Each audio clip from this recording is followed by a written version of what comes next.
World War II, one of the worst wars in history, caused more than 60 million deaths of civilians and soldiers.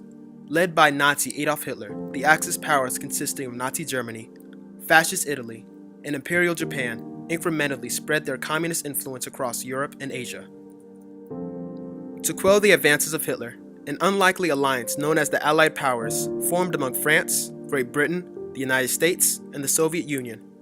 With the concerted effort from these forces, the Allies were able to defeat the Axis powers, halting the spread of communism and restoring democratic values to countries across Europe. Despite being allies during the war, the United States and the Soviet Union had a relationship built on a mutual mistrust during and after the war because of Joseph Stalin's harsh rule of the Soviet Union and his support for communism.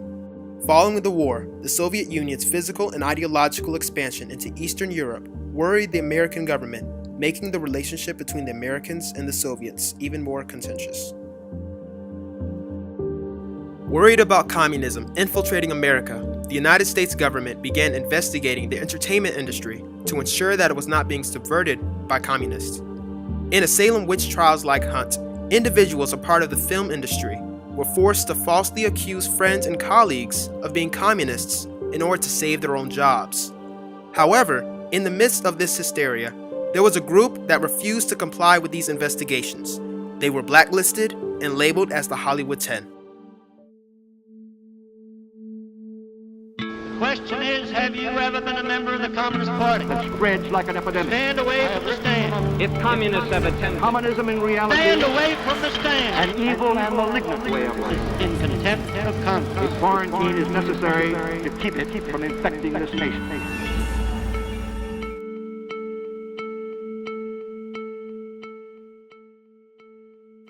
With the defeat of communism fresh on citizens' minds, America entered a period known as the Second Red Scare.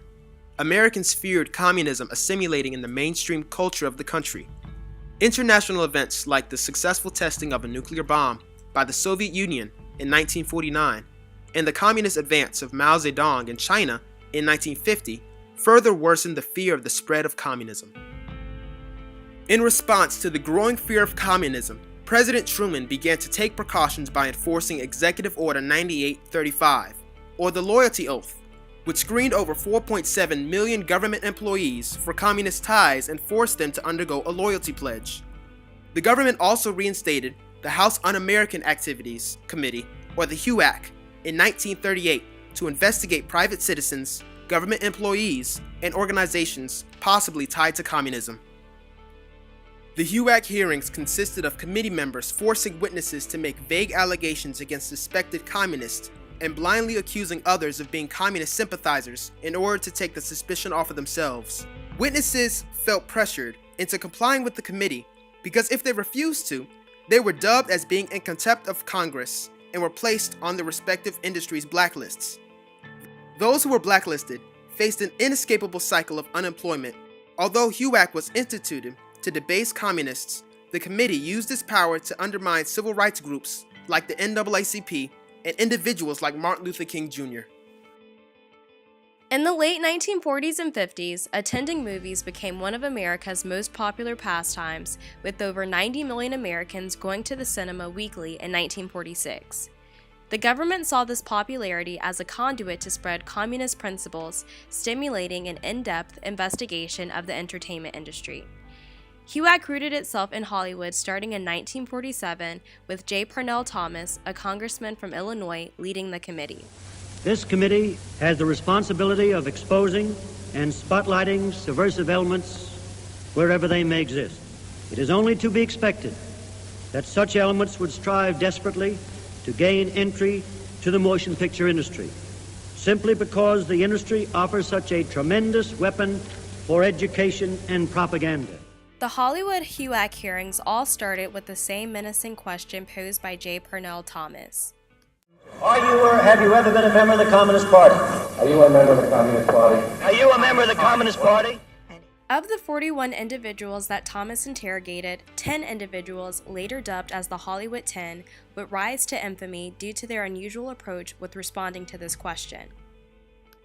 Consisting of Herbert Biberman, Lester Cole, Albert Motz, Adrian Scott, Samuel Ornitz, Dalton Trumbo, Edward Dmytryk, Ring Lardner Jr., John Howard Lawson, and Alva Bessie, the Hollywood 10 refused to answer this question on the grounds of the First Amendment instead of the Fifth, like most other witnesses had done. Well, a lot of them were communist sympathizers because this is not far removed from World War II. And there was a time before World War II where communism was against fascism. Communism was trying to stop fascism, whereas the United States was isolationistic. Largely ignoring the constitutional rights of the Hollywood 10, the committee and J. Parnell Thomas sentenced the 10 individuals to 6 months to a year in prison, gave them a $1,000 fine, and placed them on the Hollywood blacklist.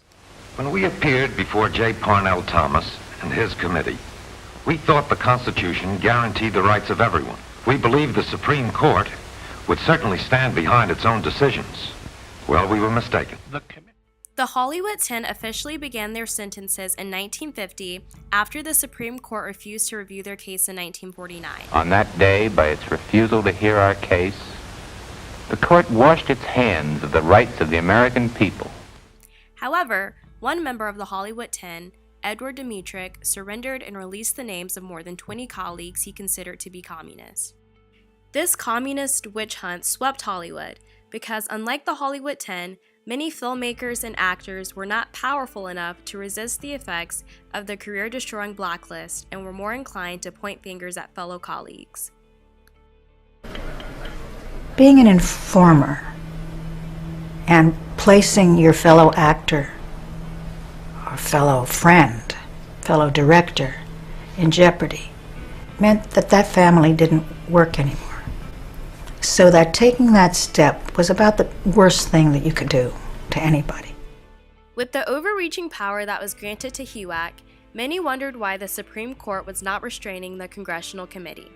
One factor was Senator Joseph McCarthy.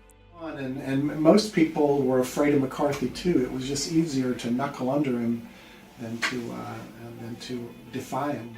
In 1950, McCarthy rose to power after speaking to the women of the Ohio County Women's Republican Club in Wheeling, West Virginia, and claimed to know of over 200 communists working in the government. Responding to McCarthy's claims, a Senate subcommittee conducted a thorough investigation but found no proof to back McCarthy's accusations. Despite this, the government placed McCarthy as the head of the Committee on Government Operations, giving him a platform to accuse several thousand government employees of being communist. Regardless of the lack of evidence, McCarthy was able to fire more than 2,000 government employees. His determination to eliminate communism in the government, along with his position of power, were the reasons why justices of the Supreme Court were afraid to stop HUAC's crusade. These investigations are actually traps. You're damned if you do, and you're damned if you don't. It's a form of legal lynching. And this is the kind of lynching the Supreme Court refused to stop. Justice Holmes and Brandeis, two justices who were known for being champions of free speech, succumbed to the pressures of McCarthyism and defended the actions of HUAC in the court case Barenblatt v. United States. Although the Hollywood 10 unsuccessfully went against the government, their determination to fight for their civil liberties permanently changed the American legal landscape. Why didn't we avoid all this? Why didn't we answer the questions yes or no as the committee demanded? Because we wanted to challenge the right of the committee to ask such questions. Their efforts led to the Supreme Court publishing an expanded and reconstructed view of the First Amendment that allowed citizens to criticize the government without fear of punishment, eliminated guilt by association, recognized free association, and declared that the government cannot force citizens to disclose their membership in any organization unless there is a valid reason for the disclosure. Also, in 1967, the Supreme Court ruled that it was unconstitutional to blacklist someone because of their membership in a communist organization. The Supreme Court is now committed to viewing the First Amendment expansively, broadly protecting the freedom of expression and association. Overall, the Hollywood 10's conflict turned into a compromise that benefits all Americans.